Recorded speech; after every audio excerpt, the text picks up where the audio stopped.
प्रेम से जीना सीखना चाहते हो तो क्या करना पड़ेगा? समझदार बनो। नासमझ व्यक्ति कभी प्रेम उरेम से नहीं रह सकता है। समझदारी, विवेक को जागृत करो।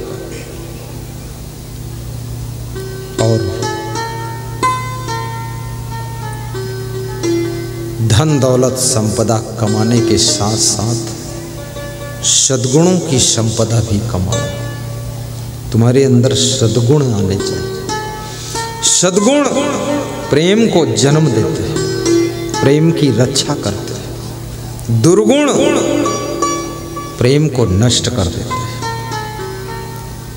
जहां जहां दुर्गुण पनपते हैं वहां वहां प्रेम घटना शुरू हो जाता है। आपके बेटे में अगर दुर्गुण बढ़ रहे हैं तो माँ बाप का प्रेम बेटे से कम होना शुरू हो जाएगा, घटने लगेगा। और यदि बेटे में और पुतोहू में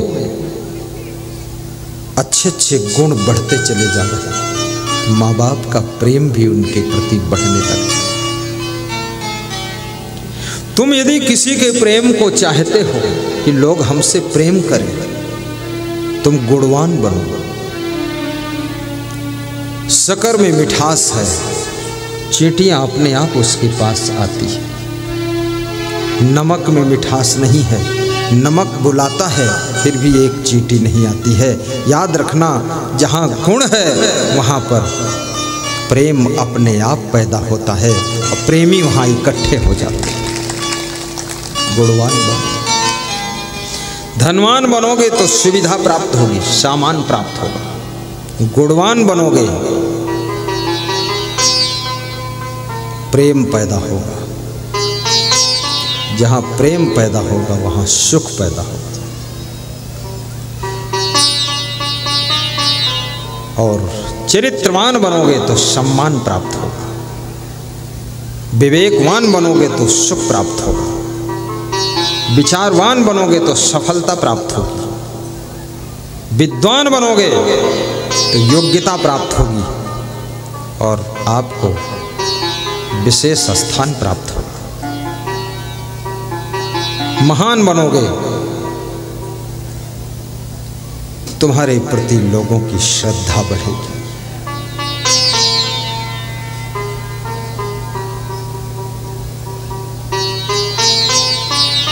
इसलिए मैं बारंबार समझाता रहता हूं, धनवान भी बनो, गरीब बनकर मत जियो।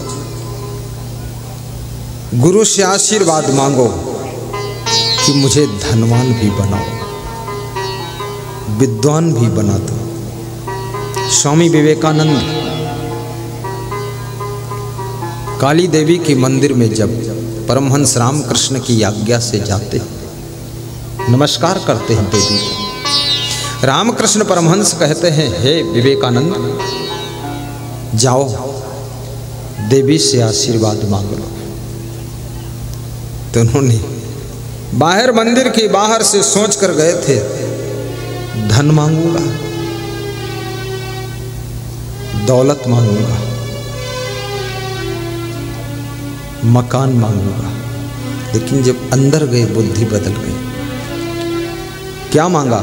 हे देवी मुझे ज्ञान दो, भक्ति दो, वैराग्य दो, ब्रह्मचर्य दो, मुझे महान बना दो, गुणवान बना दो। जब निकल कर बाहर आए, रामकृष्ण परमहंस ने कहा, क्या मांगा? बोले इरादा तो कुछ और मांगने का था, लेकिन अंदर जाकर बुद्धि बदल गई, क्या करूं? क्या मांगा? बोले बस ये मांगा कि मुझे गुणवान बना दो। अच्छा, और वैराग्यवान बना दो, चरित्रवान बना दो। बोले विवेकानंद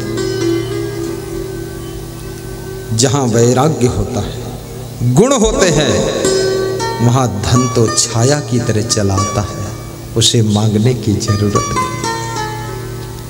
और जहां चरित्र होता है वहां सम्मान तो अपने आप खिंच के आता है। तुमने बहुत अच्छा मांगा। अरे बोले मैंने ये भी मांग लिया कि मुझे वैराग्यवान बना दो। मैं साधु नहीं बनना चाहता, पर मांग लिया तो क्या करूं? साधु और गृहस्थ दो ही रास्ता है, लेकिन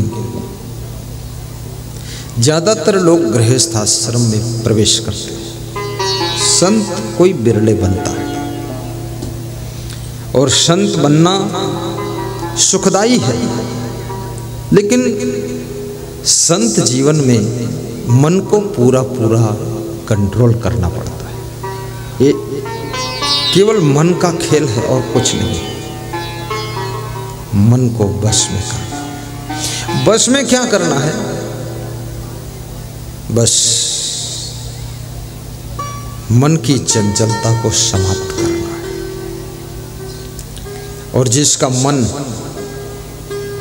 बस में हो गया,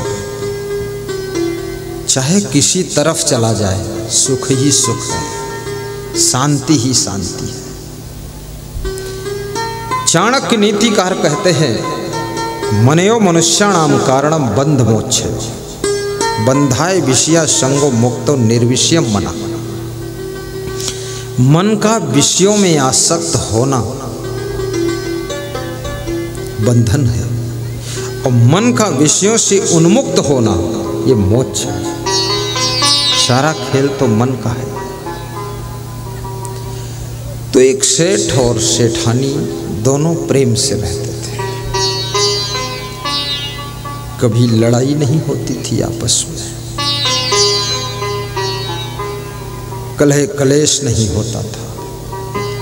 धन्य है वो गृहस्थ आश्रम जिसमें पति पत्नी, भाई भाई, गुतनी गुतनी, पिता पुत्र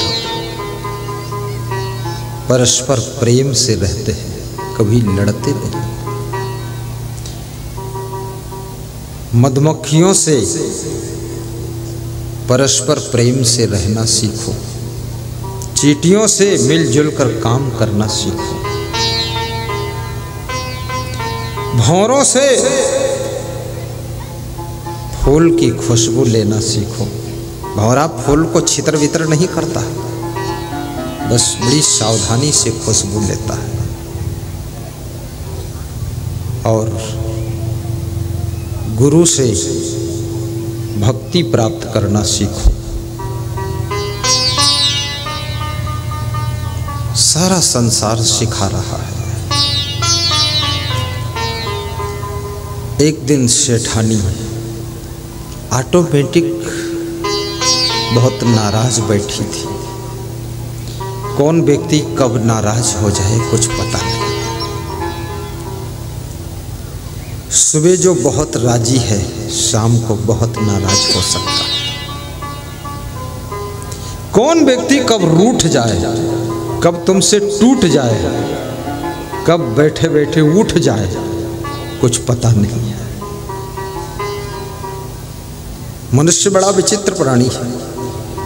सेठ जी घर में प्रवेश करते देखते हैं सेठानी कुछ नाराज सी दिख रही है। और मनुष्य के अंदर जब कोई भी भाव बदलता है तो चेहरे पर उसकी भंगिमा बदलती है। इसलिए कहते हैं ना, भाव भंगिमा। तुम्हारे भाव के अनुसार तुम्हारे मुखमंडल पर भंगिमा बनती है। छिपाना बड़ा कठिन हो जाता है। तुम दुखी हो तो चेहरा दुखी जैसा दिख जाएगा। तुम खुश हो तो चेहरा गुलाब के फूल जैसा खिला हुआ दिखे। तुम थोड़ा असमंजस में हो तो चेहरे पर असमंजस की रेखाएं झलकेंगी। और तुम प्रसन्न हो तो आपके मुखमंडल पर प्रसन्नता जाहिर होने लगेगी। और तुम चिंतित हो तो आपका चेहरा चिंता का दर्शन कराएगा। इसलिए इंग्लिश में एक कहावत है, face is the index of all. चेहरा तुम्हारे अंदर क्या है उसको दर्शाता है। और चेहरे को पढ़ना आ जाए तो आगे बढ़ना आ जाएगा। एक दुकानदार, कुशल दुकानदार, सफल दुकानदार ग्राहक के भावों को पढ़ता है। एक कुशल वक्ता श्रोताओं के भावों को पढ़ता है। एक कुशल पत्नी अपने पति के भावों को रीडिंग करती है। एक कुशल पति अपने पत्नी के भावों को रीडिंग करता है। और जो एक सफल शिष्य अपने गुरु के भावों को रीडिंग कर लेता है। किताब पढ़ना आसान है, लेकिन किसी के मुखमंडल को देख करके उसके अंदर क्या है, वो क्या चाहता है, क्या नहीं चाहता है, इसके अंदर अंदर क्या हो रहा है, इसको रीडिंग करना, ये शास्त्र पढ़ना बहुत कठिन है। आपके चेहरे के शास्त्र को जो पढ़ना सीख जाता है वो जीवन में सफलता जरूर प्राप्त करता है। इसलिए भगवान के बारे में बताया गया कि सो तुम जानहु अंतर्यामी पूर्वहु मोर मनोरथ स्वामी। अंतर्यामी का मतलब क्या है? वो आपके अंदर क्या है वो जान जाते थे। सीता जी भी अंतर्यामी थी।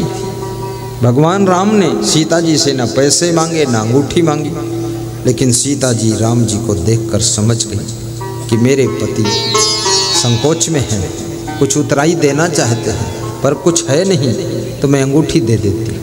तुरंत अंगूठी दे दी। ये कहानी बहुत सी महिलाओं ने भी सुना है, पुरुषों ने सुना है, लेकिन सीता जैसी समझदार पत्नी बहुत कम पतियों को मिलती है। कितने पति तो अपनी पत्नी से 10 रुपये मांगते तो 10 रुपये भी नहीं देती, बोलती नहीं मिलेंगे, तुम जानो तुम्हारा काम जानो। लेकिन सीता जी अपने आप समझ जाती है। पति की प्रसन्नता तुम्हारा सबसे बड़ा आभूषण है। पत्नी की खुशी ये तुम्हारे घर की शोभा है। अतिथि का सत्कार तुम्हारे घर का सम्मान है। गुरु का आगमन तुम्हारे घर की शुद्धि है। गुरु की वाणी का श्रवण तुम्हारे जीवन की विशुद्धि है और तुम्हारे मन की भक्ति तुम्हारे जीवन को ही मंदिर बना देती है। तो सेठानी को थोड़ा नाराज देख करके सेठ ने पूछा, तो सेठानी ने क्या कहा? मुझे और कोई नाराजी नहीं है। पड़ोस में मोची रहता है, जूते सिलने का धंधा करता है। आज मैं छत पे गई थी तो मोची के घर में देसी घी में हलवा तला जा रहा है। तो मुझे दुख हुआ कि मेरा पति इतना धनवान है फिर भी खिचड़ा खिचड़ा खाते रहो बस। कभी देसी घी में हलवा भी तो बनना चाहिए। जात का मोची, जूता सिलने का धंधा और देसी घी में हलवा तल तल कर खाता है। तो मुझे आपके ऊपर गुस्सा आया कि मेरा पति बहुत कंजूस है। मेरे घर में भी देसी घी में हलवा बनना चाहिए। बल्कि स्वास्थ्य के लिए तो खिचड़ा ही फायदेमंद है। जब तुम्हारे पेट में भयंकर गड़बड़ी होती है, हर डॉक्टर हर वैद्य यही बताता है, खिचड़ा और बिना मलाई वाला दही खाइए, 21 दिन तक पेट के सारे रोग खत्म हो जाएंगे। खिचड़ा कोई बहुत बेइज्जती की चीज़ नहीं है, खिचड़ा बहुत फायदा करता है। लेकिन खिचड़ा कोई खिला दे तो लोग समझते हैं हमारी बेइज्जती किया है। और जलेबी खिला दे, आहा क्या पूछना है, लोग बड़े खुश होते हैं, भाई गरम गरम जलेबी खिलाता। लेकिन ज़्यादा जलेबी खाओगे तो क्या होगा जानते हैं? शुगर की बीमारी हो सकती है। शुगर फैक्ट्री तो नहीं लगेगी, लेकिन शरीर में शुगर की बीमारी हो जाएगी बहुत। इसलिए खिचड़ी भी कभी कभी खाना चाहिए। खिचड़ा बोलते तुम? खिचड़ी खिचड़ी? अच्छा, वो मध्य प्रदेश में खिचड़ा बोलते हैं, मैं वहाँ की भाषा बोल गया जहाँ खिचड़ी। और निवेदन करूँगा, भोजन जितना सादा होगा, स्वास्थ्य उतना अच्छा रहेगा। भोजन में जितना तेल, घी, शक्कर बहुत होगा, आपका स्वास्थ्य उतना अच्छा नहीं रहेगा, क्योंकि ये चीज़ें हजम होने में हार्ड होती है। इनको हजम करने के लिए आंतों को बहुत मेहनत करना पड़ता है। और खिचड़ी तो ऐसी चीज़ है जो आधी खिचड़ी तो बनाने वाले पात्र में ही हजम हो जाती है, आधी तुम्हारे पेट में हजम हो जाती है। तो सेठानी असंतुष्ट हो गई। सेठ ने बहुत अच्छी बात कही। सेठ होशियार था, होशियार होता वही तो सेठ बनेगा, बुद्धू आदमी सेठ थोड़े बन सकते। बुझे बोले सेठ बनना बहुत बुद्धिमान का काम है। बुद्धू आदमी तो ऐंठ सकता है, सेठ नहीं हो सकता। और ज्यादा जो ऐंठ दिखाए वो सेठ वेठ नहीं बनेगा। सेठ बनने के लिए बहुत गम खाना पड़ता। तो सेठ ने क्या कहा, मुस्करा करके, अरे सेठानी ये छोटी सी बात, ये तो देसी घी में हलवा बने न बने वो अलग बात है, लेकिन आपको मालूम नहीं है वो मोची जो है बुद्धिमान नहीं। वो देसी घी में हलवा बनाकर खाता है, वो खाम पैसे खराब करता है। आखिर घाटी के नीचे सब माटी ही होना, क्या फायदा उसको खाने से। अपन खिचड़ी भी ठीक है। सेठानी ने कहा नहीं, ये बहुत बड़ा अपमान है, इतना गरीब आदमी हो देसी घी में हलवा खाए और हम इतने अमीर हैं, हमारे घर में भी बनना चाहिए। तो सेठ ने कहा मैं ऐसा मंत्र मारूंगा, अब उस मोची के घर में भी हलवा कभी नहीं बनेगा। कैसे? बोले देखना। सेठ रात में छत पे चढ़ा और 1 फीट की लकड़ी लिया पतली, उसमें 100 का नोट लपेटा, धागे से बांधा और मोची के आंगन में फेंक दिया छत से। 4 बजे सुबह और नीचे आकर के अपना सेठ काम में लग गया। मोची उठा, मोची ने उठी, सफाई चल रही थी, उस 100 का नोट मिला लकड़ी में लपेटा हुआ। तो मोची की पत्नी मोचिन बड़ी खुश हुई, बोले यार भगवान जब देता है तो छप्पर फाड़ कर देता है। देखो 100 का नोट ऊपर से गिरा है, भगवान ने दिया है। जब तुम किसी को कुछ देते हो तो तुम भगवान की डिग्री प्राप्त कर लेते हो, और जब किसी का कुछ छीन लेते हो तो तुम चोर और बदमाश की डिग्री प्राप्त कर लेते हो। देना भगवान का स्वभाव है कभी भी, इसलिए दाता बन करके जियो।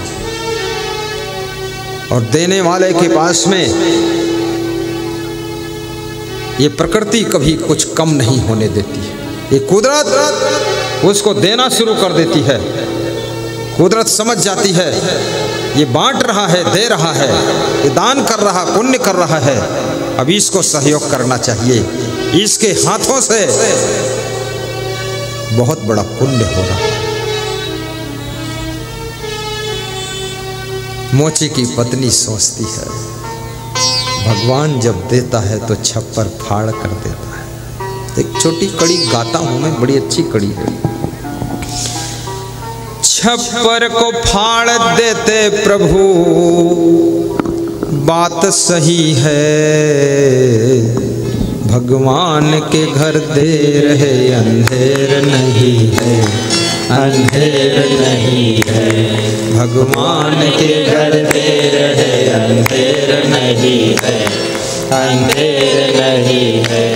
छप्पर को फाड़ देते प्रभु बात सही है, छप्पर को फाड़ देते प्रभु बात सही है, भगवान के घर देर है अंधेर नहीं है, अंधेर नहीं है, भगवान के घर देर है अंधेर नहीं है। अंधेर नहीं है। भगवान के घर देर है, अंधेर नहीं है, अंधेर नहीं है। कर्मानुसार फल तो सभी मिलता यही है। दोहराओ, तुम भी गाओ, ताली बजाओ, मस्त हो जाओ, फल यही मिलने वाला है। यही क्या मतलब? अभी अभी अभी नहीं, थोड़ा टाइम लगेगा। कर्मानुसार फल तो सभी मिलता यही है। भगवान के घर देर है, अंधेर नहीं है, अंधेर नहीं है। भगवान के घर देर है, अंधेर नहीं है, अंधेर नहीं है। भगवान के घर देर है, अंधेर नहीं है, अंधेर नहीं है। और गाओ, तुम गाओ, हम पानी पिए। गाओ, चुपचाप बैठे रहोगे, सुनसान अच्छा लगेगा? इज्जत का भी तो सवाल है, गाते रहो।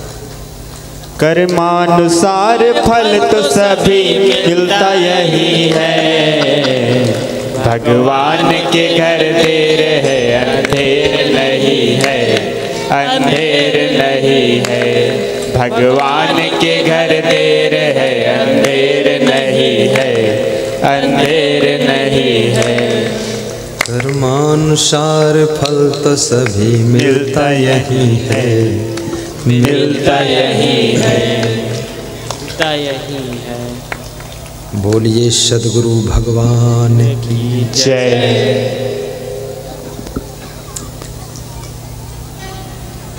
मोची की पत्नी ने अपने पति को बुलाया कि आओ आओ आओ, देखो भगवान ने आकाश से 100 का नोट डाला है। पति भी खुश हो गया, गदगद हो गया। और किसी के हिम्मत नहीं की जाए वहां बता दे कि ये टू बोल रहा है। कौन जाए? डिस्टर्ब होगा ना, सब अपना सुन रहे हैं। ये भी कुछ नाराज है, ये मोचिन है, मोची की पत्नी टो करता रहता, कभी नहीं किया था, आज पहली बार कर रहा है। हाँ, वो लटक रहा है।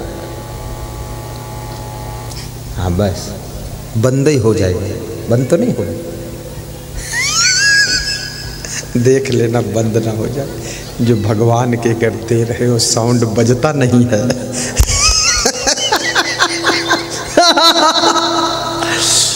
बहुत मजा आया। क्या हुआ? मोची खुश हो गया। मोची और मोचिन दोनों ने सलाह किया, ये 100 रुपये तो भगवान ने आकाश से गिरा दिया मेरे आंगन में, अब इसका जोड़ा लगाना है। 1-1 रुपये 8 ने रोज बचाना शुरू किया। 3 महीने तक हलवा की खुशबू नहीं आई। सेठानी से सेठ ने पूछा, अब हलवा की खुशबू आ रही है? पिछवाड़े मोची के घर से बोले, कुछ नहीं। सेठानी ने पूछा, हुआ क्या? तो सेठ बोला, क्या हुआ? नहीं बना हलवा? अब क्या हुआ? हाय बुआ, गुरुजी की दुआ, अब कभी नहीं बनेगा हलवा। क्यों, क्या हुआ? तो सेठ ने कहा, जो बीमारी मेरे लगी थी ना लोभ की, वही उसको लगा थी। लालच, लोभ पाप का बाप है। और ये पाप का बाप आकर जिसके सिर पर बैठ जाता है, उसकी जिंदगी नरक हो जाती है। इसलिए आप कहीं मंदिर में जाओ, वहां दान पात्र बंधा मिलेगा आपको। तीर्थ में जाओ, दान की बात हो। सत्संग में जाओ, दान की बात हो। गुरु के पास जाओ, दान की बात हो। विद्यालय में जाओ तो विद्या दान की बात हो। गृहस्थ के घर जाओ तो कन्यादान की बात होगी। रोगी के पास जाओ तो रक्तदान की बात होगी। कोई फटीचर आदमी के पास जाओ तो वस्त्र दान की बात होगी। ऐसा फटा दुपट्टा पहने वस्त्र दान। और कोई बड़ा कार्यक्रम हो तो श्रम दान की बात होगी कि भाई श्रम दान कर दीजिए आप लोग। दान का बड़ा महत्व है। दान लोभ को मारता है, इसलिए दानी की बड़ी सदगति होती है। आज मेरे पास में एक गुरु सेवा के लिए Shri Siyaram Sahu, Shri Hiralal Sahu, city fashion main road Begusarai एवं समस्त साहू परिवार की ओर से गुरु सेवा के लिए 11,000 की राशि नगद दान दी जा रही है। बहुत अच्छा। दाता दाता एक राम है, भिखारी सारी दुनिया। भगवान ने आपको चुना है कि आपके हाथों से सेवा होगी। धन्य हो, बैठो। तो याद रखना, दारिद्र्य नाशनम दानम, दान करने से दरिद्र का नाश होता है। इसलिए कभी मंदिर में जाओ, अपने श्रद्धा शक्ति अनुसार दान करो। तीर्थ में स्नान करने जाओ, वहाँ जो पंडे पुजारी बैठे हैं ना, श्रद्धा अनुसार दान दीजिए। कभी गरीबों के लिए भी दान दीजिए, कभी सत्संग के लिए दान दीजिए, कभी बहुत बड़ा भंडारा चल रहा हो, उस भंडारा के लिए दान दीजिए। अन्नदान आपकी कमाई में नर नारियों की सेवा हो तो आपका कमाना सार्थक है। हमारा कमाया हुआ धन धर्म की रक्षा में लग जाए। आज जो यहाँ प्रोग्राम हो रहा है, ये हजारों लोगों को जिंदगी जीने का मंत्र सिखाने वाला प्रोग्राम। इस कलयुग में घर घर कलह कलेश बढ़ता जा रहा है, घर के बड़े बुजुर्गों का सम्मान घटता जा रहा है। ऐसे कलिकाल की स्थिति में सत्संग के माध्यम से ज्ञान की एक किरण मिल जाती है। मन का कलमश धुल जाता है, मन निर्मल हो जाता है, घर का कलह कलेश भी दूर हो जाता है। याद रखना, श्री कृष्ण कहते हैं सुख उनको मिलता है जो लोग अपने क्रोध को काबू कर लेते हैं। क्रोध को वश में करना, थोड़ा गम खा लेना, थोड़ा सह लेना, थोड़ा समझा देना, थोड़ा क्षमा कर देना और प्रसन्न रहने की आदत बनाना। इस संसार में जितना ज्यादा तुम क्रोध करोगे, तुम्हारी सुख शांति सब जलकर भस्म हो जाएगी। और ये संसार ज्यादा परिवर्तन होने वाला नहीं। इसी मॉडल से चलता है। राम के युग में भी चल रहा था, कृष्ण के युग में भी चल रहा था। जब ऐसे ऐसे नासमझ लोग हैं कि भगवान से भी टकरा जाते हैं, तो तुम तो साधारण इंसान हो। उसी में सूझबूझ से रास्ता निकाल कर काम कीजिए। बहुत दुखी मत हो।